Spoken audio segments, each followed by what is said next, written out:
বিকেলবেলা ঘুরতে কার না ভালো লাগে, কিন্তু কোথায় যাব সেটাই জানি না। কিন্তু বিকেলবেলা দুজন মিলে বেরিয়ে পড়েছি ঘোরার উদ্দেশ্যে। তো হঠাৎ করে বেরিয়ে ভাবলাম আজকে আর বাজার দিকে যাব না, আজকে একটু অন্যদিকে যাওয়া যাক। তাই তো দুজন রওনা দিয়ে দিলাম গ্রামের উদ্দেশ্যে। তো দেখো যেতে যেতে এতই গ্রামে চলে গেছি যেখানে গিয়ে আর রাস্তা খুঁজে পাচ্ছি না কোন দিকে যাব, আর প্রচণ্ড ভয় হচ্ছিল দুজনে। তাও ভাবলাম যেহেতু মাটির রাস্তাই হোক, যেহেতু রাস্তা আছে যাওয়াই যাক। তারপর যেতে যেতে মোটামুটি জনসমাগম পেয়ে গেলাম। তারপর এই যে দেখো লোককে জিজ্ঞেস করে করে মেন রোডে উঠে গেলাম। তারপর ভয় খানিকটা কমে গেল। তো মেন রোডে ওঠার পর এইটা দেখতে পারলাম। বলো তো এটা কি? এটা হলো আমাদের কাঞ্চনপুরের সব থেকে বড় বুদ্ধ মন্দির। রাত্রিবেলা দেখতে অনেকটা সুন্দর লাগে।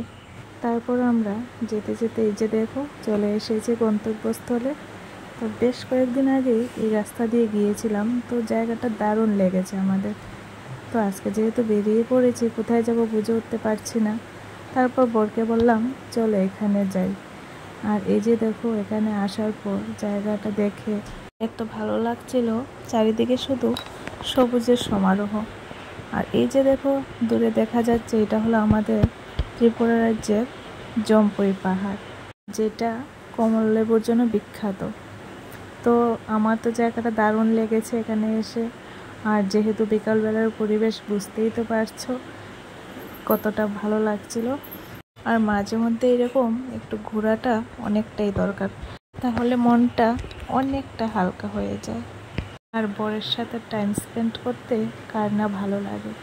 তো যাই হোক, একটু সময়ের জন্য না আমি আমার ছোটোবেলাতে চলে গেছি। এই যে দেখো আমি বাচ্চাদের মতো দৌড়চ্ছি, মানে এত ভালো লাগছিল কি বলবো, মানে আমি একদম বাকরুদ্ধ হয়ে গেছি এখানে গিয়ে।